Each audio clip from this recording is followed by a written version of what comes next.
आज हम Bill Gates की जो कोटेशंस हैं उसकी डेप्थ में चलेंगे और उनकी थॉट प्रोसेस को समझने की कोशिश करेंगे. In fact he is not just one of the richest person in the world, he is also one of the biggest philanthropist in the world. उनका जो पहला कोट है वो है, I choose a lazy person to do a hard job because a lazy person will find an easy way to do it. अब इस quotation को समझने से पहले हमको एक बात समझनी होगी कि किस स्टैंड पॉइंट से कहा जा रहा है. जब तक हम किसी भी बात के कॉन्टेक्स्ट को नहीं समझते हैं और हम उस बात को एज इट इज ले लेते हैं तो हम एक बहुत बड़ी गलती करते हैं. हम क्या करते हैं, हम उसको लाइफ में हर जगह अप्लाई करने की कोशिश करते हैं. हम क्या कहेंगे कि ये बात उन्होंने कही है तो ये बात सही है. ये बात सही नहीं है, ये एक पर्टिकुलर स्टैंड पॉइंट से सही है. ये बेसिकली कंप्यूटर सॉफ्टवेयर के पॉइंट ऑफ व्यू से कह रहे हैं, तो उस स्टैंड पॉइंट से ये बात बिल्कुल सही है. लेकिन अगर इस बात को किसी और फील्ड में अप्लाई किया जाएगा तो ये बात गलत है. फॉर एग्जाम्पल, कोई चार्टर्ड अकाउंटेंट है और उसको ऑडिट करना है किसी कंपनी में जा करके, तो उस ऑडिट को करने की कुछ गाइडलाइंस है जिसको फॉलो करना है. उसके अकॉर्डिंग एक ऑडिट की रिपोर्ट बनानी है. लेकिन अगर वो आदमी आलसी हुआ तो वो ढंग से ऑडिट ही नहीं करेगा, तो जो फाइनेंशियल्स में गलतियां हैं उसको वो पकड़ ही नहीं पाएगा. तो ये जो बात कही जा रही है, ये कही जा रही है कंप्यूटर सॉफ्टवेयर के पॉइंट ऑफ व्यू से. फॉर एग्जाम्पल, एक तरह की एक सर्च क्वेरी है जिसके ऊपर काम किया जा रहा है. तो सर्च क्वेरी को एग्जीक्यूट करने के लिए, अगर वो एक कॉम्प्लिकेटेड सर्च क्वेरी है, तो हो सकता है कोई बंदा है उसने 1000 लाइन का कोड लिखा है. लेकिन अगर कोई आलसी आदमी होगा तो वो क्या कहेगा कि यार क्या 1000 लाइन का कोड लिखना, उसी को वो हो सकता है 10 लाइन में लिख दे. तो जितना शॉर्ट कोड होता है, जितना सिंपल होता है, उतना बेटर होता है. तो सॉफ्टवेयर के पॉइंट ऑफ व्यू से ये बात बिल्कुल सही है. आईटी फील्ड के पॉइंट ऑफ व्यू से ये बात बिल्कुल सही है. वो पर्सन क्या करेगा, वो एक शॉर्टकट निकाल लेगा उसी क्वेरी को एग्जीक्यूट करने के लिए. यानी वो कॉम्प्लिकेटेड से कॉम्प्लिकेटेड काम को भी आसान बना देगा. शॉर्ट में कोडिंग करके काम खत्म कर देगा. कोडिंग क्या है? एक लैंग्वेज है, कंप्यूटर की लैंग्वेज है, जैसे हम लोगों की अपनी एक लैंग्वेज होती है. तो जो आदमी आलसी नहीं होगा वो क्या करेगा, वो बहुत सारे वर्ड्स का यूज करेगा अपनी बात को कन्वे करने के लिए. वो एक बात जो शॉर्ट में कही जा सकती है, मानो 4 लाइन में कही जा सकती है, उसके लिए वो 400 लाइन यूज करेगा. वो कई घंटे लगा देगा उस बात को कहने में. लेकिन जो बंदा आलसी होगा वो एक लाइन कहेगा, लेकिन उस एक लाइन में वो पूरी की पूरी बात सम अप हो जाएगी. बिल्कुल इसी तरह से कंप्यूटर की जो लैंग्वेज है, जिसको सॉफ्टवेयर बोलते हैं, जिसको कोडिंग बोलते हैं, उसमें ये बात 100% ठीक है. उसमें बात बिल्कुल परफेक्टली फिट होती है. तो कुछ फील्ड्स में ये बात फिट होती है, कुछ में नहीं होती है. इनफैक्ट दुनिया की हर बात ऐसी ही होती है. तो यहां से सिर्फ हमको ये नहीं सीखना है कि ये क्या कह रहे हैं, एक और बात सीखनी है कि हर बात हर जगह पे फिट नहीं होती है. चाहे वो किसी भी पर्सन ने कही हो, चाहे वो पर्सन किसी भी लेवल पे हो. हर बात का पहले स्टैंड पॉइंट समझना होता है, फिर देखना होता है कि वो बात किस एंगल से कही जा रही है, फिर उसको समझना होता है. Next quote is, if you are born poor it's not your mistake, but if you die poor it's your mistake. हम कहां पर पैदा होते हैं वो तो हमारे हाथ में है ही नहीं. जब हमारे हाथ में नहीं है तो इसमें हमारी कोई गलती भी नहीं है. But if you die poor it's your mistake, कि अगर हम गरीब मरते हैं तो वो हमारी गलती है. गलती क्या है इसके अंदर, आराम से समझते हैं, थोड़ा सा डीपली समझने की कोशिश करते हैं कि इट्स योर मिस्टेक, बट इसमें गलती क्या है. हो सकता है वो एक गरीब घर में पैदा हुआ और पूरी जिंदगी उसने बहुत मेहनत करी, लेकिन उसके बाद भी एंड तक वो गरीब ही रहा. तो इसमें उसने गलती क्या करी? उसने तो बहुत मेहनत करी, बहुत हार्डवर्क किया, उसने कोशिश करी, फिर भी वो गरीब ही रहा. तो इसमें गलती क्या थी? उसने सीखने की कोशिश नहीं करी उन लोगों से जो ऑलरेडी अमीर थे या अमीर है, कि अमीर कैसे होते हैं. बस ये गलती करी और कोई गलती नहीं करी. इंसान के पास में एक पावर है जो जानवरों के पास में नहीं है. वो पावर क्या है? The power of thought, the power of thinking, the power of learning. कि इंसान सीख सकता है. किससे सीख सकता है? दूसरों से सीख सकता है. दूसरों की गलतियों से भी सीख सकता है और दूसरों ने जो सही किया उससे भी सीख सकता है.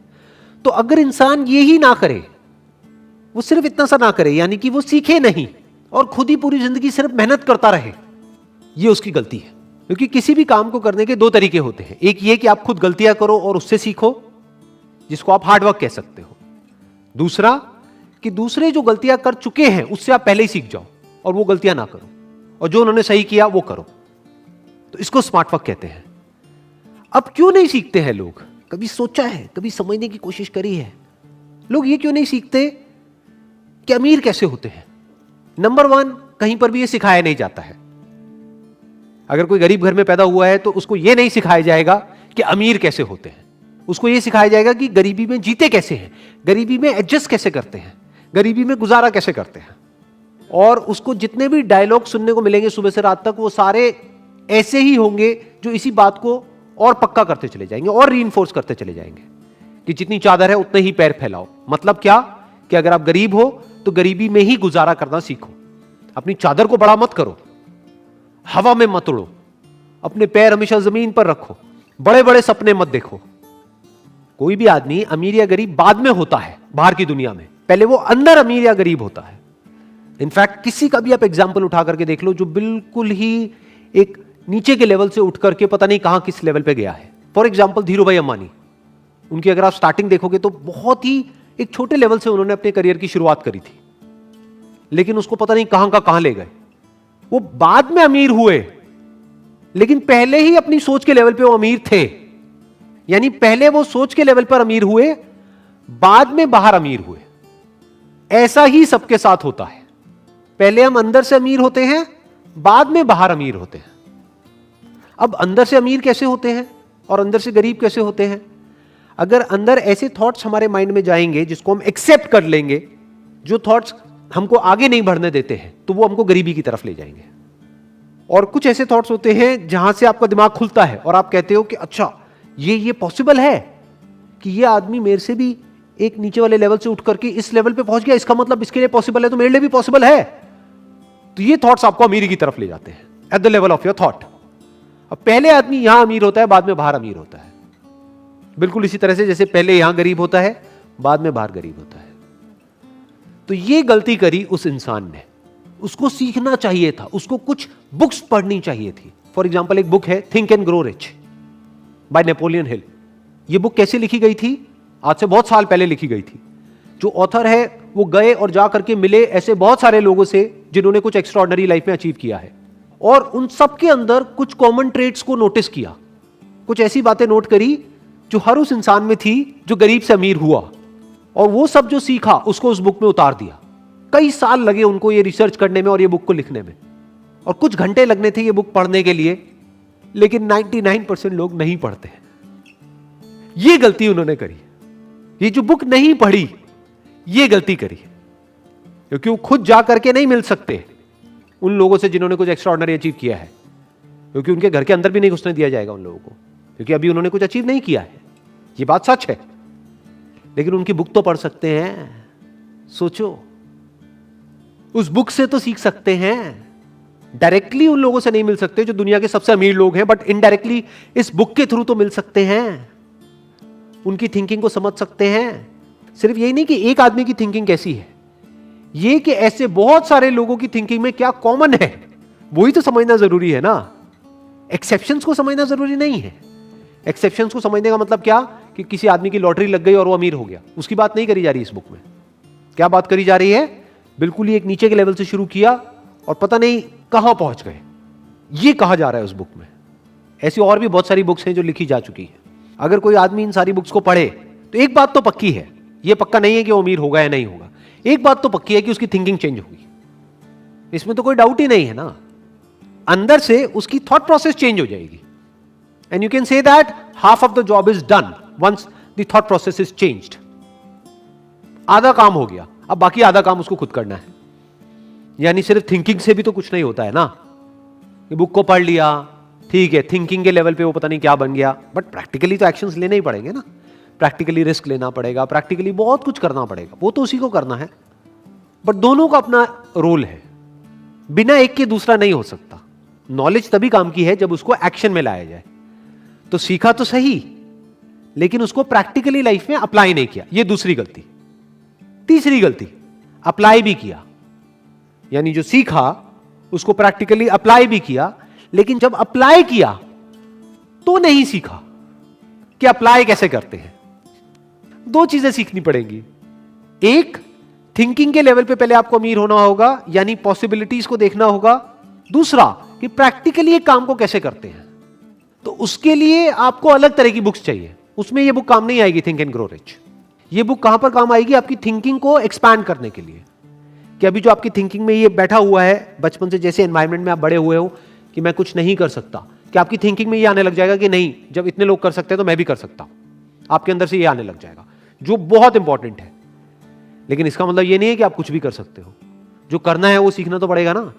तो अब अगर प्रैक्टिकली आपको कोई काम करना है तो उसके लिए अलग तरह की बुक्स हैं।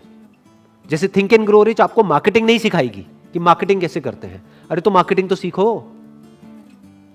मार्केटिंग के लिए एक अलग बुक है, that is marketing management by Philip Kotler for example. और ऐसी मार्केटिंग के ऊपर और बहुत सारी बुक्स हैं। तो मार्केटिंग को अलग से सीखना पड़ेगा कि अगर आपने एक एक्स्ट्रा ऑर्डिनरी प्रोडक्ट बना भी लिया या कोई बहुत अच्छी सर्विस आप दे भी रहे हो लेकिन किसी को पता ही नहीं है तो क्या होगा? कोई वो प्रोडक्ट नहीं लेगा, फिर आप कहोगे मेरा बिजनेस फेल हो गया। अरे तो मार्केटिंग तो सीखो। और लोगों को क्या लगता है कि अगर हमको मार्केटिंग सीखनी है तो हमको जाकर के एमबीए करना पड़ेगा मार्केटिंग में, तभी हम मार्केटिंग सीख सकते हैं। ऐसा कुछ नहीं है।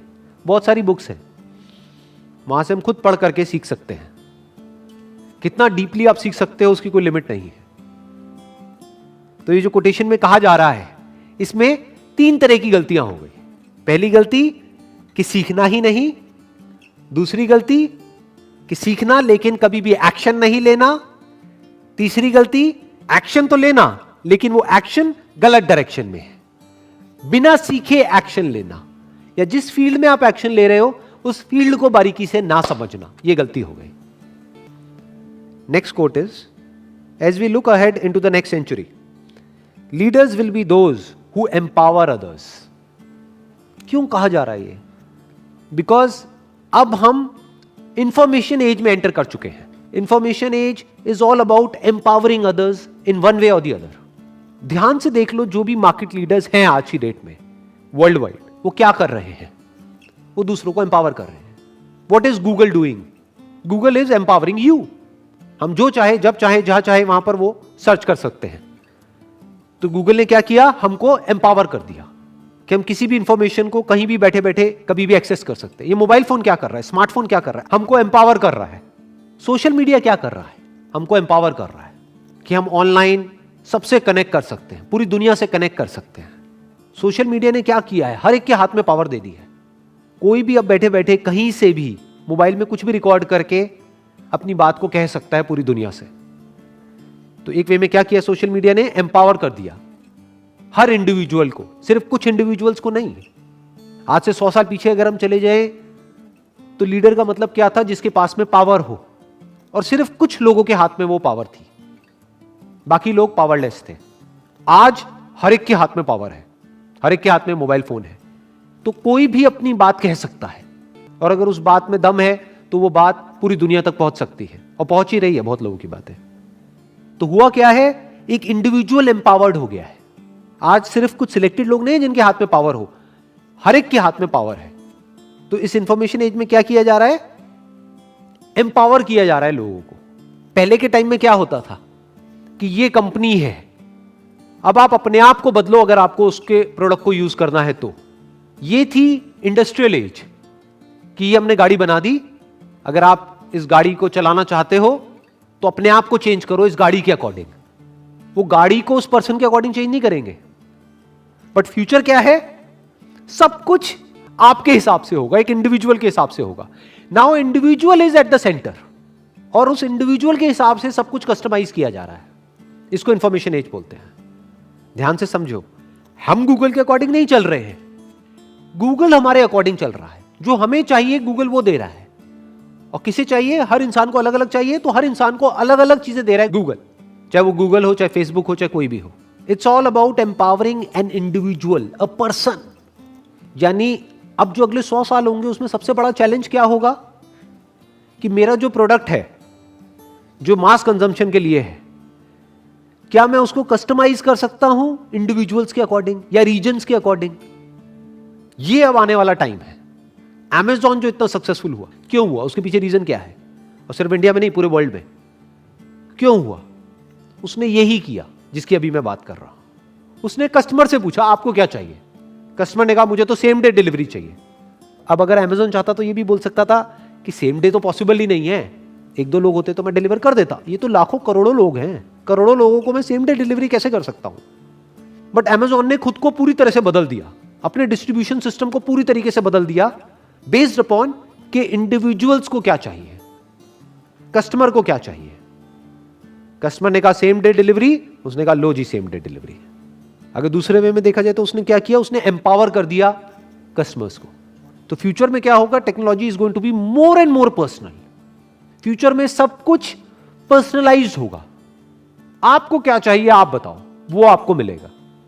सिर्फ सर्विसेज में नहीं, सिर्फ इंफॉर्मेशन में नहीं, यहां तक कि प्रोडक्ट्स में भी सब कुछ कस्टमाइज हो जाएगा फ्यूचर में। जैसे फॉर एग्जांपल आप गाड़ी खरीदने जाते हो तो आज क्या होता है, आज उसकी एक कैटलॉग होती है जिसमें कुछ कलर के ऑप्शंस होते हैं कि ये 10 कलर के ऑप्शंस है, आप बताओ आपको इसमें से कौन सा चाहिए। ये आज हो रहा है, लेकिन आने वाले 100 साल बाद ऐसा नहीं होगा। 100 साल बाद क्या होगा, या 50 साल बाद भी क्या होगा, आपसे पूछा जाएगा बताओ आपको क्या चाहिए। ये लाखों ऑप्शंस है कलर्स के, आप चूज कर लो ऑनलाइन, अपना एक कलर बना लो और वो कलर की गाड़ी आपको मिलेगी। मतलब कि आपकी गाड़ी ऐसी होगी जो और किसी की नहीं होगी। यही तो सारा खेल है। और है क्या, आपकी गाड़ी मतलब क्या, सिर्फ आपकी गाड़ी नहीं, आपकी identity. It's not your car, it's you. जैसे आपके हाथ में टैटू है, वैसे ही आपकी एक गाड़ी है। वो गाड़ी किसको रिप्रेजेंट कर रही है, आपको रिप्रेजेंट कर रही है। तो जब आपको रिप्रेजेंट कर रही है तो वो कलर क्यों नहीं जो आपको चाहिए। तो अगर इस तरह से कोई कंपनी सोचने लग जाए तो उसको मार्केट लीडर बनने में कितनी देर लगेगी, सोचो। तो आने वाले 100 साल बाद ऐसे ही होंगे मार्केट लीडर्स, जो इस तरह से सोच रहे होंगे जिस तरह से अभी हम सोच रहे हैं।